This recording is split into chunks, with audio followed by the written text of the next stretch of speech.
নমস্কাৰ সকলোকে পুনৰবাৰ স্বাগতম জনাইছো আৰু আজি ক'বলৈ ওলাইছো মই হেহতেকে পঢ়া এখন কিতাপৰ বিষয়ে কিতাপখন হৈছে এইখন সাংপুৰ পৰা ব্ৰহ্মপুত্ৰলৈ যিখন লিখিছে সকলোৰে পৰিচিত সাংবাদিক মৃণাল তালুকদাৰে সো বলক পুনে পুনে আমি কিতাপখনৰ বিষয়ে আলোচনা কৰো সক মৃণাল তালুকদাৰক আজিকালি মোৰ সাংবাদিক বুলি কোৱাতকে তেওঁক আসলতে মই লেখক বুলি ক'বলৈহে বেছি ভাল পাওঁ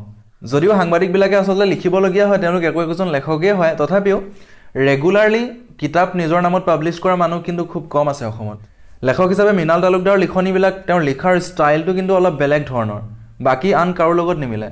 আসলতে সাংবাদিক হিচাপে তেওঁৰ এটা এডভান্টেজ আছে যে তেওঁ বেলেগ বেলেগ জায়গাবিলাক ঘূৰিবলৈ পায় কিছুমান নিৰ্দিষ্ট বিষয়ত তেওঁ নিজে ষ্টাডি কৰিব লগা হয় গতিকে তেওঁৰ কিতাপবিলাক কি হয় ভূগোল ইতিহাস আৰু ভ্ৰমণ কাহিনীৰ এটা বেলেগ ধৰণৰ সংমিশ্ৰণ হৈ যায় তেওঁৰ বেলেগ বেলেগ কিতাপবিলাকো আপোনালোকে পঢ়িলে গম পাব যে তেওঁৰ কিতাপবিলাক এটা জ্ঞানৰ ভাণ্ডাৰ তেওঁ সাধাৰণতে কিতাপবিলাক ভ্ৰমণ কাহিনীৰ নিচিনাকৈ লিখে কিন্তু ভ্ৰমণ কাহিনীৰ নিচিনাকৈ লিখোতে তেওঁ যিখিনি ভৌগোলিক জ্ঞান দিয়ে তাৰ লগতে অতীতৰ কাহিনীবিলাক হিষ্ট্ৰীৰ যিটো নলেজ আনি ভৰাই দিয়ে তাৰ লগে লগে তেওঁৰ কিতাপবিলাক কি হৈ যায় এটা মানে কমপ্লিট পেকেজ অফ নলেজ এই কিতাপখনো আসলতে এটা ভ্ৰমণ কাহিনী হয় নামটো দেখি নিশ্চয় গম পাইছে কিতাপখন সৰু বৰ বেছি ডাঙৰ নহয় কিন্তু ইয়াত যিমানখিনি নলেজ দিয়া আছে নহয় ক'বলৈ ভাষা নাই মোৰ এই কিতাপখনত তেওঁ বৰ্ণনা কৰিছে তেওঁৰ এটা সপোন যেটো সপোন হ'ল ব্ৰহ্মপুত্ৰখনৰ একদম মানক সৰোবৰৰ পৰা উৎপত্তি স্থলৰ পৰা নাৱেৰে আহি একেবাৰে ঢাকাইদি বাংলাদেশৰ মাজেৰে পাৰ হৈ বংগোপসাগৰত পৰালৈকে তেওঁ নাৱেৰে এটা যাত্ৰা কৰা এটা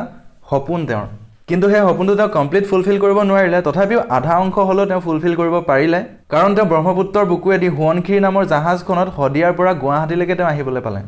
সেই যাত্ৰাটোকে তেওঁ এই কিতাপখনত খুব ধুনীয়াকৈ লিখিছে ভাবি চাওক আমি শদিয়াৰ পৰা গুৱাহাটীলৈকে বাছেৰে নাই যোৱা গৈছো ব্ৰহ্মপুত্ৰৰেদি নাৱেৰে বাটত পাই গৈছো প্ৰত্যেকখন জিলা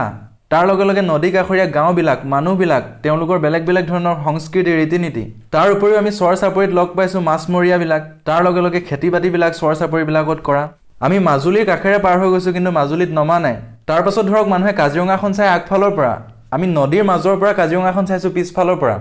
ব্ৰহ্মপুত্ৰত ধৰক হাতীয়ে পানী খাবলৈ গৈছে বা মহৰ জাগতে পানী খাবলৈ গৈছে আমি নদীৰ মাজৰ পৰা চাইছো কেনেকুৱা লাগিব ভাবক তাৰোপৰি বিশাল ব্ৰহ্মপুত্ৰৰ বুকুত ৰাতিপুৱা যদি আমি সূৰ্যটো উঠা দেখো বা আবেলি সূৰ্যটো অস্ত যোৱা দেখো সেই দৃশ্যটো কেনেকুৱা এটা মনোৰম দৃশ্য হ'ব এই কথাখিনিকে আসলতে কিতাপখনত খুব ধুনীয়াকৈ প্ৰকাশ কৰিছে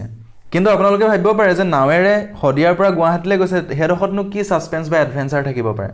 এডভেঞ্চাৰ আছে নথকা নহয় কিতাপখন পঢ়িলে খুব ধুনীয়াকৈ গম পাব আৰু তাৰোপৰি তেওঁ নিজৰ কাহিনীৰ লগে লগে আগবঢ়াই আহিছে অতীতৰ কিছুমান কাহিনী অতীতত ভাৰতবৰ্ষ যেতিয়া ব্ৰিটিছৰ অধীনত আছিল তেতিয়া বগা সাহাববিলাকেও কিছুমানে চেষ্টা চলাইছিলে যে ব্ৰহ্মপুত্ৰ উৎপত্তিস্থল মানস সৰোবৰৰ পৰা যদি নাও এখন লৈ চীনৰ চাংপু নদীয়েদি আহি অসমৰ ব্ৰহ্মপুত্ৰয়েদি পাৰ হৈ বাংলাদেশৰ যমুনাইদি গৈ যদি বংগোপসাগৰত পৰিবগৈ পাৰি নাও এখন লৈ কেনেকুৱা এটা এডভেঞ্চাৰ হ'ব সেইটো একেখনে নদী বৈ আহিছে বহুত দূৰ কিন্তু দেখে দেখে তাৰ নামটো সলনি হৈ আহিছে নদী কিন্তু একেখনে সেইখন নদীৰে উৎপত্তি স্থলৰ পৰা গৈ পিনি সাগৰত পৰিবলৈ আজিলৈকে মানুহে বহুত চেষ্টা কৰিছে কিন্তু আজিলৈকে কোনো সফল হ'ব পৰা নাই ব্ৰহ্মপুত্ৰ আজিও দুৰ্ভেদ্য সেই অভিযানবিলাকৰ আৰু সেই অভিযানকাৰীবিলাকৰ কিছুমান কাহিনী আছে এখন কিতাপত যিখিনি কাহিনী অসমীয়া ভাষাত কিন্তু ক'তো নাপায় সেইবোৰ একমাত্ৰ মৃণাল তালুকদাৰে জানে ক'ৰ পৰা কালেক্ট কৰি আনি আমাক দিছেহি গতিকে তেওঁলৈ ধন্যবাদ জনাইছোঁ যে ইমান ধুনীয়া এখন কিতাপ আমাক উপহাৰ দিছে অসমৰ পঢ়ুৱৈসকলক উপহাৰ দিছে তেওঁ কাহিনীবোৰ মই কৈ নিদিওঁ কৈ দিলে কিতাপখন পঢ়াৰ আচলতে ছাছপেন্সটো নাইকিয়া হৈ যাব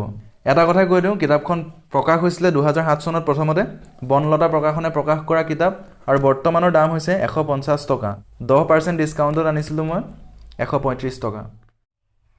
সো ইমানে আছিলে আজিৰ ভিডিঅ'টো আজিলৈ ইমানে বাই বাই